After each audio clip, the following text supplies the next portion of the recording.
So a common question I see come up on social media or between composers is how to write orchestral chord progressions. And I always found it a really interesting question because it suggests that orchestral chord progressions or chord progressions that are used in orchestral contexts are different to regular chord progressions you might find in pop or R&B or wherever else.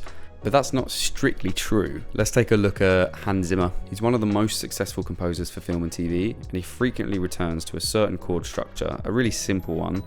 It's the one he uses in Time, his song Time in Inception. It's really heavy and emotional and hard hitting, but there are many songs, for example, The Scientist by Coldplay, which share the same chord structure. And there are so many other examples of this. Let's take, for example, the anime chord structure, which is 4-5-3-6. Really common in a lot of popular anime, also very common in K-pop.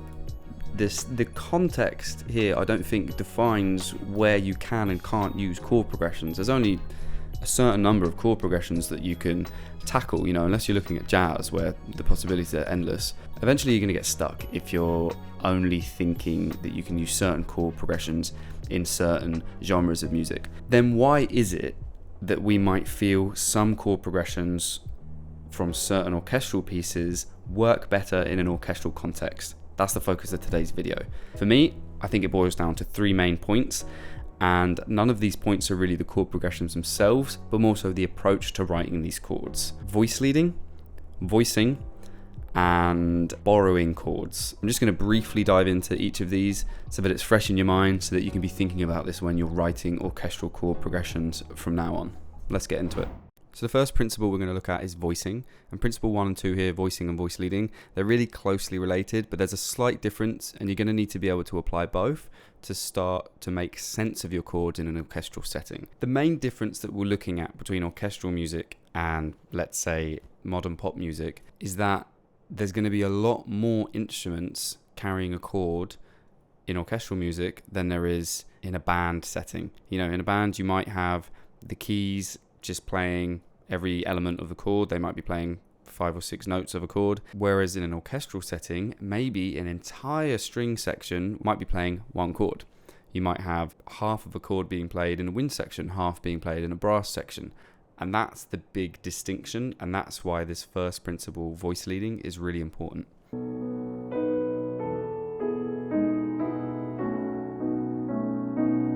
So let's, for example, take the chords from Hans Zimmer's Time. We're starting with the 4, A minor, down to the 1, E minor, up to G major, the 3rd, down to the 7th, D major. So we're in the key of E. So let's track these chords in probably the most basic way we can, right? Which is just by using the triad for each chord. The basic triad is always starting on the root note of that chord. So for A minor, that will be A, and then just going up in thirds, which would be A, C, E.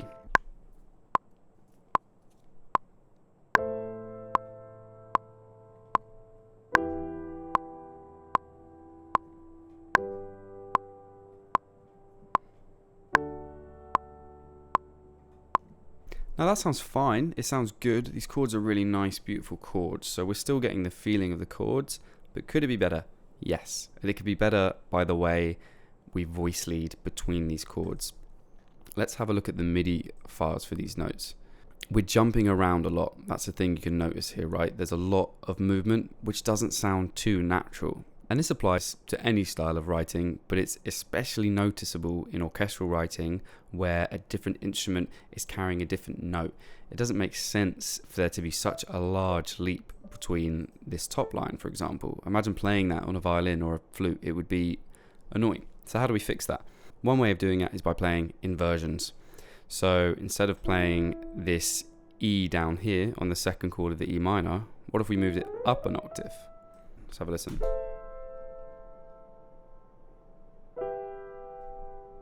The difference is insane. The notes don't have to travel as far, so it seems more cohesive. And that's just on piano. Once we move this to strings, in fact, let's do that now. I mean, you'll start to see this even more.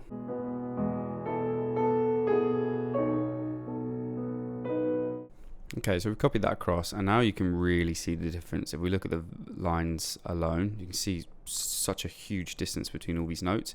It's not natural. So let's...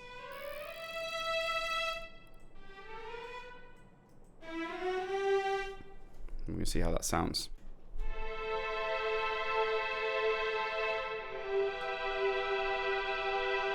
Way better. It makes way more sense. That violin 1 isn't having to move at all. The violin 2 is just moving down a semitone. The violin 3, the viola, sorry, is just moving down a tone. The smallest amount of movement for each instrument, which is going to create a much more fluid chord progression. So now let's have a look at the third chord in the progression. It's already not that much movement now. That's a lot more seamless than it was when this was all the way down here.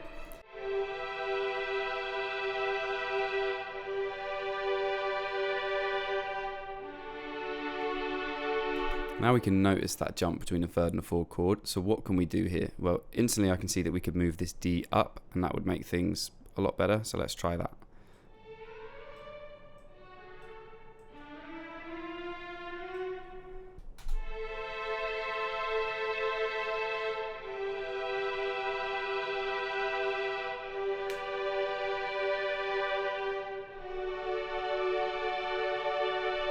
Such a different progression compared to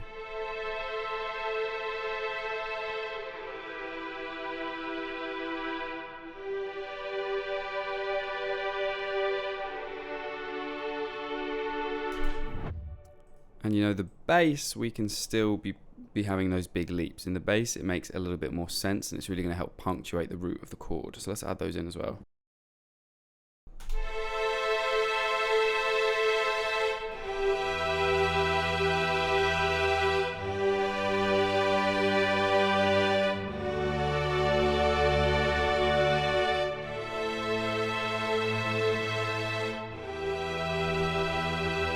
Now we have that bass note reinforcing the tonic. It's starting to sound so much cleaner.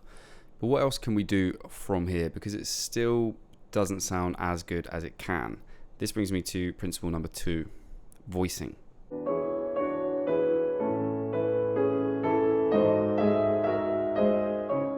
Voicing and voice leading, as you can guess, are pretty similar. When we talk about voice leading, we're talking about the relationship between chords, how far certain notes have to move, how big a leap an instrument might have to make. Voicing is talking about how far or close together the notes are. Right here, even though we've got a really nice voice leading pattern, the notes are all really close together, and then we've got our low notes in the bass. There's a big gap here to be filled. It's not that interesting because we're missing so much of the sonic space. So like we did before with voice leading, where we can just take the notes we have and move them up and down so we have a nice smooth pattern, we can kind of do the same here.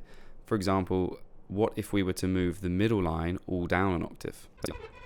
See how it sounds.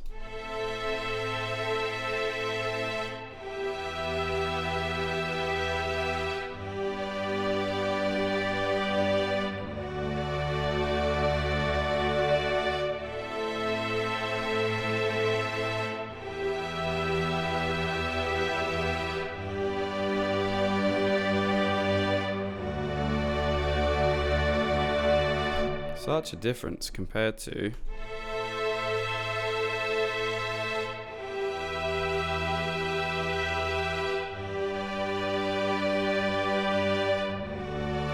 how much thinner it sounds when they're all close together. And now we can take that a step further by introducing the cello, for example, to fill in this range here.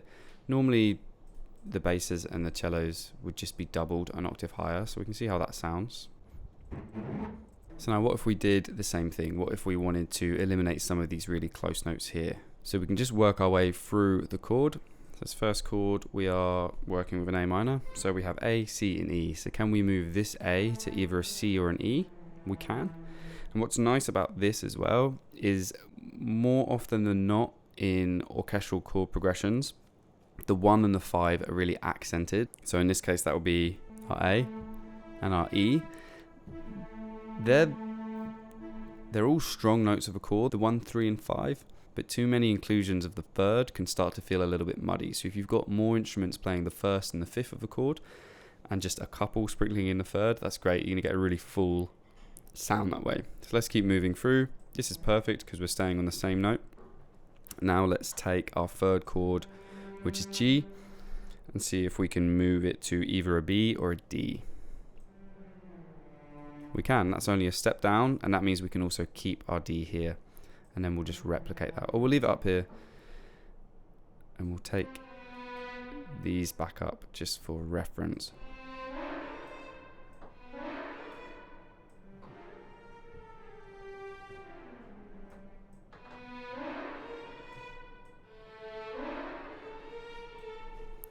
So this is our old progression.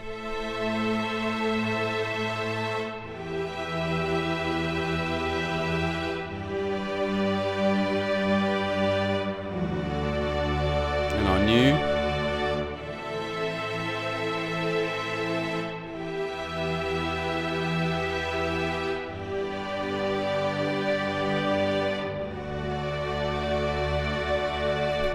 See how much fuller that sounds, how much more well written it sounds. You're really utilizing each instrument and making sure that they're filling a sonic space.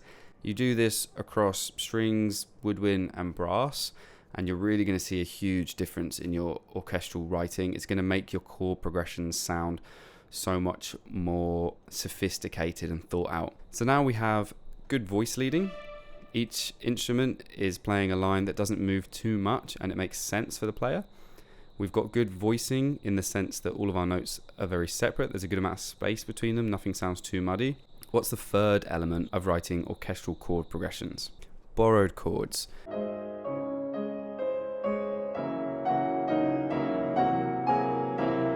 Borrowed chords is a pretty simplified principle which lends itself to a lot of different techniques. In essence, it just means that we're borrowing chords from another key. It could be the parallel key, so say we are in E minor for this key, maybe we borrow chords from E major, or maybe we borrow chords from one of the E minor modes. If you're not familiar with modes at this point, I'd definitely recommend going and watching some videos on them. I might make some videos on them in the future. Each mode in itself can be a 30-minute long video.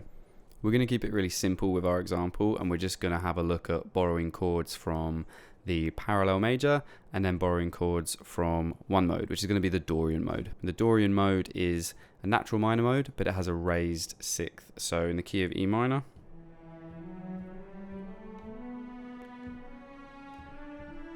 we're going to raise that C to a C sharp in a chord setting that will sound like this. If we're going from the tonic, which is 1 E minor, into our 4 chord, which normally would be an A minor, with the raised sixth it would be A major.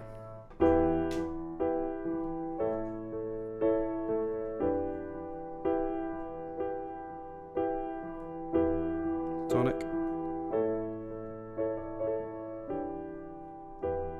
So let's have a look and see if we can implement that anywhere in our chord structure. So we know we have an A minor in this chord progression. It's the first chord. Obviously we don't want to start the chord progression on a borrowed chord, because the main effect of using a borrowed chord is that you surprise the listener, right? You subvert their expectations. That's what makes it feel so nice. So instead of using that on the 1, we'll quickly copy over our nice version of this progression. But we'll change the second time the A minor comes round to an A major by sharpening the 6th note of the scale up to there, which I think is just the 1. Yeah. So let's have a listen and see what effect that has.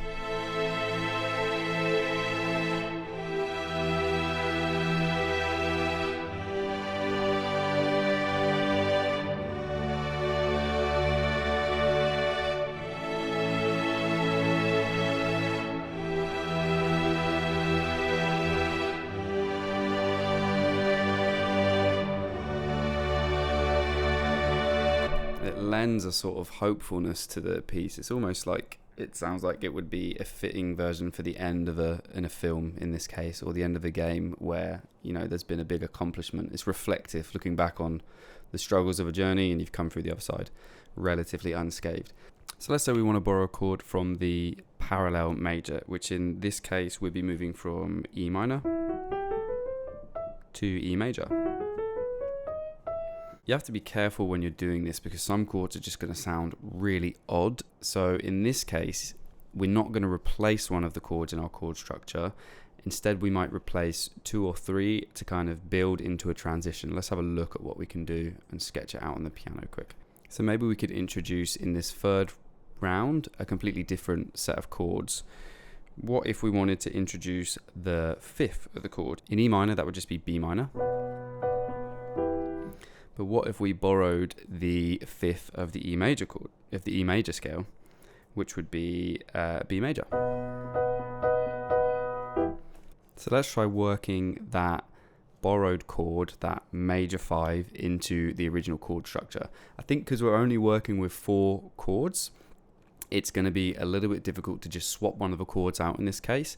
But what if we change the chord entirely? So we'll take this original progression that we have, but we will add the major 5th to the end, and then we'll start a new round of this chord progression starting on the C, because that B major will lead quite nicely into the C major, and then we can return back to our original chord structure.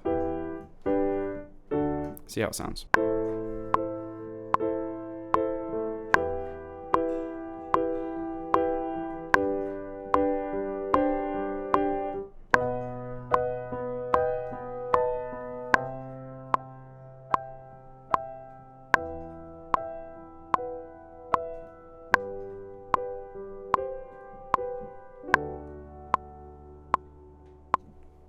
Sounds pretty nice. And now we have a really different energy for the third round of this chord structure. Let's get into the strings and apply the first 2 principles and see how it sounds.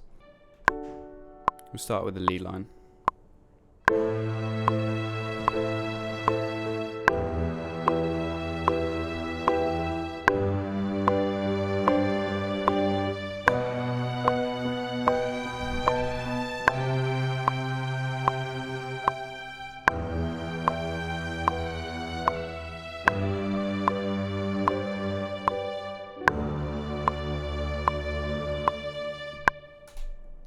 Okay, and then we can just fill out the rest like we have done for the rest of the piece. We can look at the MIDI for this for sure. So we'll start with our violins too. Let's make sure that they're playing the chords, but they're sticking to a believable line.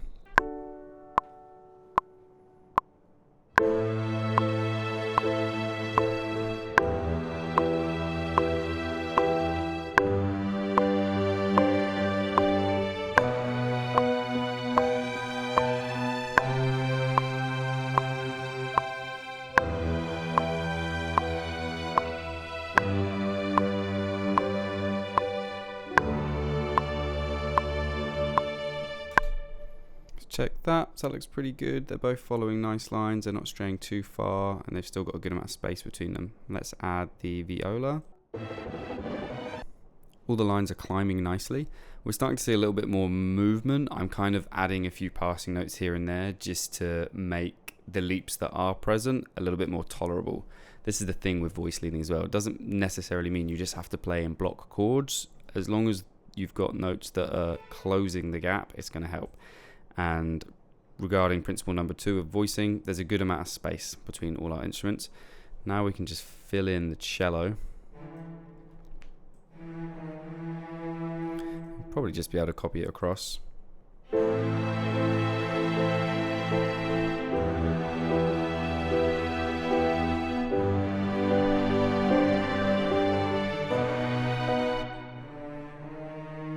Just move that up one.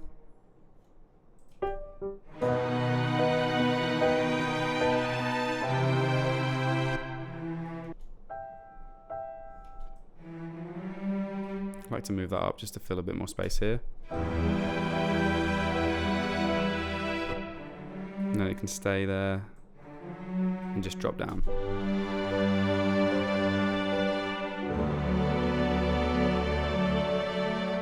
Awesome.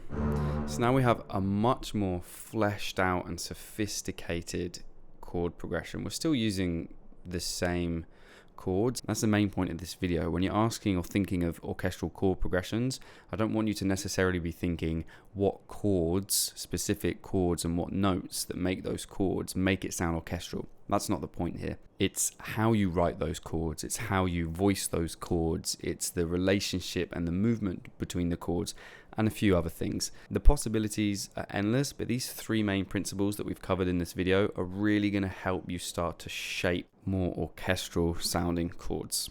Let's have a listen through once more and see what we've got now as a fully fleshed out chord progression.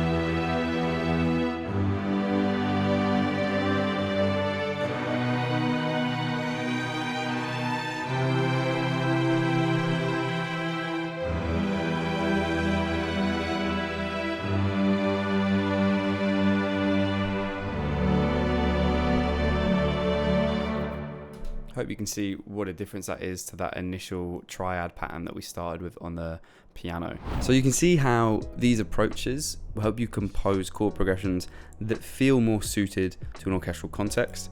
You're definitely not limited to using them orchestrally. These principles, these techniques will work in any songwriting setting because it's all the same at the end of the day. But for now, these three core principles that we covered in this video are definitely going to be enough to help you get started and more confident writing chords specifically for an orchestral context. So let me know how you go, share any examples that you have, let me know if this was helpful, and if you want to see more videos like this, make sure to subscribe, hit the bell, and keep an eye out for more. Thanks for watching, guys. See you in the next one.